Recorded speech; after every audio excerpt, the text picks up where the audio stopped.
Musso and Emery Hunt, pleased to be wherever you are. Emery, you good? Is the turkey working on you here? It is. I ate a lot yesterday. We celebrated yesterday, and today was the leftovers. And you know, they only go for so far. I'm going to tell you that crumble apple pie upstairs got something to say. We got something to say on this game as well. Emery, when you look at what Dallas has done differently these last 2 weeks, I know opponent is one thing, but last week and this week seems to be a defense that's made more changes here in the absence of some offensive firepower. Guys are starting to play their role and play their position. You start to see, like, the run game. Mozzie Smith starting to step up and be that force on the interior that they wanted him to be. You're also seeing a guy like DeMarvin Overshown showcasing his athleticism. Micah Parsons looks like the Micah Parsons that we want to see coming into the season. So that's what frustrates you about Dallas, is because they have pieces in place. They should be better than they are.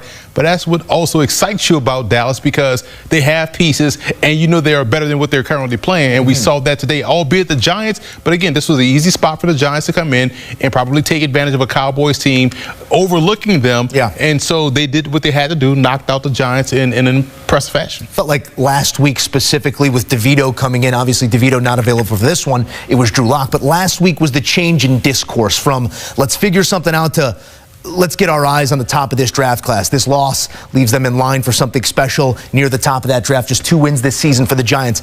Give me a point of assessment here for the Giants. My eyes go to Malik Neighbors. We can get there in a bit. What did you take away most of all from this 60 minutes? Don't laugh at me. Okay. But this is where I'm going with this. The Giants are legitimately a quarterback away from being a postseason football team. You talked about Malik Neighbors. That's one. If you look at their receiving core within the division, I think they're right there with Washington. And you can kind of make a case pound for pound. They may be slightly better receiver-wise than Washington. The run game has shown to be solid, with Tyrone Tracy being the lead dog, can catch the ball out of the backfield. We know about the former receiver.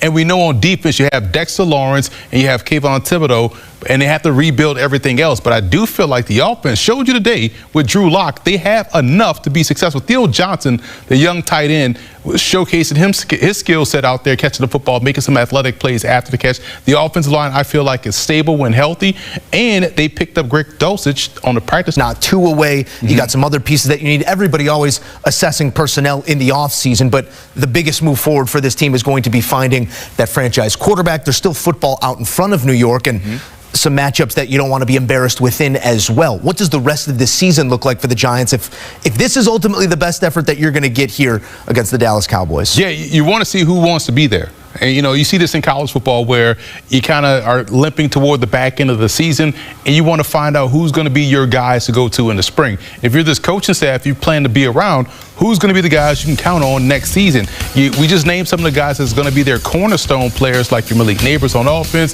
Tyrone Tracy can be a guy. Thibodeau, you expect to be a guy. We know Dexter Lawrence is one of the best defensive tackles in the league. And so you're trying to find out who else can step up and be one of our guys. We know Andrew Phillips is one of their guys, young rookie nickel corner. And so that's what the last parts of this season is going to be about. I love the effort the Giants played with today. They didn't lay down and just let Dallas just run all over them. They actually showed fight and got back into this ball game and gave a glimmer of hope for their football team.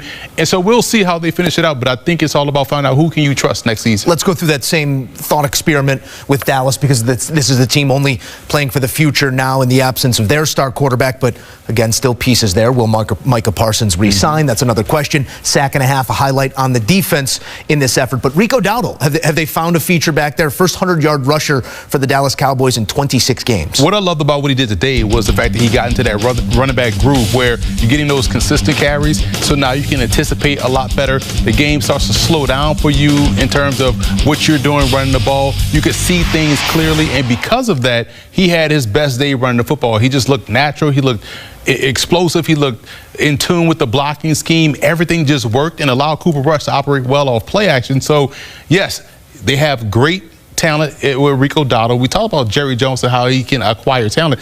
Great use of the UFL. I mean, all his specialists are all UFL performers. He also had Josh Butler, who got injured today, but he was another UFL guy. So Jerry is stacking the roster with guys that can play, and I like that they're finding out who can they trust going into next season. And then what will that roster look like if they do break off Micah Parsons and you got all that bread for 3 players? What will it look like around it? Questions to be answered in time, but we get an answer in this one. It's the Cowboys over the Giants by a touchdown. Emery, thank you as we take a look at the longest win streaks over the Giants. There's your active streak. How about 8 in a row? Dominance over the divisional opponent. feelings of that locker room and a 2-game winning streak? And I know the players have talked this week about winning out. Have you allowed yourself to go that far? Where are you with this process? Just really focused on answering some quick questions and getting the hell out of here because it's Thanksgiving. But that's where my focus is. No, I mean, you know how I feel about that. I think that, and I've done this a long time and I've said this a long time, you're really wasting your time. You're talking about narratives that are really hypotheticals because you never talk about that until you get to 10 wins. But if that's the path to it, then that's the reality of where we are. But yeah, we've just done a really solid job of staying, focused on what's up next. And having the experience of playing in the Thanksgiving game each and every year, it's important to come off that Sunday night game or get back to Sunday night when you get back and get into rhythm. So I am proud of the way they prepared and proud of the way they played. We had a number of guys go down today. There's injuries on both sides of the ball, so there was a lot of ebb and flow up and down to that football game, and I just think the complementary football really, and it started with our defense, with the big turnover, the pick six. I mean, just what an incredible play, and really got the crowd going, and really, I felt like the whole atmosphere changed after that.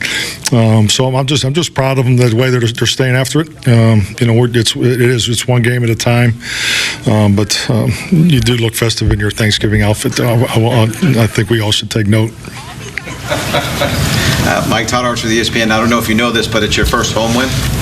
Wow, really? Thanks, Todd. Boy, happy Thanksgiving to all you guys too. I mean, you just come right out of the gate. Did you finally get that though? Yeah. I mean, it's been a long. Obviously, it's been a long time. Yeah, it is. I mean, I think you can't. I mean, you have to recognize, the way we've played in the past here, and the crowds are, it's an incredible place to compete. Our fans are great, and so yes, it's definitely overdue. So it was important to get the win on a lot of fronts, but it was really, really important to get a home win.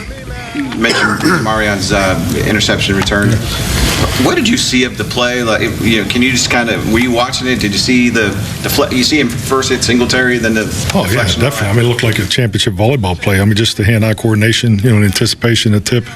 My daughter Izzy would be proud of it. So, I mean, I think it's you don't see that play every day. I'll just say that, and that speaks to his athletic ability. But to get his hands on the ball and then to control it and then obviously put it in the end zone. So that was a huge play. Probably one of the highlight plays so far this season. Tim Kalishaw, Dallas Morning News. I know what you just said about hypotheticals, but 5 days ago your team was 3-7, kind of given up for dead by some people. Mm-hmm. Does it feel different around the team now with what you've done against two division teams moving forward? Well, the division games are important, so yeah, definitely we feel a lot differently today than we did Saturday night going into Washington. I think that's fair and accurate, but it's a good feeling. This is where we deserve to be. We've had a fight to get here. We're still in the valley of adversity. We've taken 2 steps forward, but we still got a long ways to go, and we recognize that. And that's the fun part about it, because if you could just see these guys work every day, their resiliency is evident, positive attitude. So, long as we, if we can just, get blessed with some good health here, and hopefully the guys that were injured today, we'll get good news on them moving forward quickly. But yeah, we just got to stay the course, and sometimes you don't get into your rhythm right away. Some teams came out of the gate smoking in September. I mean, you look at Detroit today. I had a chance to watch some of them. I mean, they've been playing good football all year. So I'm hopeful that because of the way we've worked and the adversity that we're going through, that our best days are ahead of us. On the last possession, was that a quick decision to decline the penalty, or did you have to think about it? No, the Aggie call when they did the 12 men on the field. We call it after 12th men in Texas, for all the Texas A&M people. It's an Aggie situation. So Hokamores, okay, sorry. But, you get it, don't you? Yeah. So. Newey Scruggs, NBC5. Do you have an update on CeeDee Lamb and some of your other players? I do not. I know Tad. We tried to stop there, but yeah, CeeDee had a shoulder injury. That's why he didn't go back in. But Wanye was a knee. I want to say Tyler Guyton was ankle and knee. He had a couple things going on, but he was able to go back in on field goal protection. So You tied Bill Parcells 14th all-time in wins. What does that mean to you, especially when you thought about just, hey, becoming a head coach and what you want to do in your career? Yeah, that's, yeah, definitely. It's something that I know I never thought about when I got into coaching, but I do have such, great respect for this game and the people before me. And, I don't know Coach Parcells, but I just have always admired him and particularly his generation, because that was the generation that I broke in under, and I was fortunate, so blessed to work for Marty Schottenheimer and the staff that I was on. And you hear stories, you work with different people, and I've always felt that, Marty and Coach, and Bill has very similar styles and approaches. So, but yeah, just to be mentioned with any of those guys is a blessing. Tommy. All right, Micah Parsons loves himself some turkey, or at least making a meal out of opponents on Turkey Day. Most consecutive games with a sack on Thanksgiving. Parsons back from that mid-season injury and making his presence felt here on Thursday again. I'm with a very hungry group of Cowboys right here. You guys go ahead, get a leg, Micah, go ahead. All these guys telling me they've never had turducken before. I got to do this interview before you get a bite of this. First of all, your first home win. You guys are stringing them together back to back. Why? What's been the difference, Micah? To be honest, it's really been why not us. Everybody counted us out. And it was just like, enough's enough. We know what we got. We know what we can do here. And I believe in every one of these guys. And I believe we're going to turn around and make a run. Well, I'll tell you who's helping this team make a run is you. Ever since you came back from your injury, 6 pressures, a sack and a half today. How do you feel? How's it going helping this group make a run? Man, for me, as soon as I was able to get at least 90%, it was about just fighting through it, getting back on the field because I know I can help. I heard there's been a lot of trash talk out there talking about what difference can we make. And, man, we still got some guys coming back from the chamber. Trayvon's not back. D-Law's not back. So I'm telling y'all right now, we coming. It's Thanksgiving. We're not trash talking. Instead, we're giving you the Madden Thanksgiving MVP trophy. Where is it? Where is it? Hey, it's heavy, babe, too. You got that. You got the turducken. You've never had one before. You've never had turducken before. Can you take a bite or you can't? Yeah! I'm sorry, Tom Brady. That kills your bite. How is it? I need the sauce. All right, get it in. Come on. You're Micah Parsons. You can have whatever you want. I always gotta have a little sauce. My food got touched. Not dumb. Better than your Madden rating, right? Not yet. Oh! Madden, you coming. Happy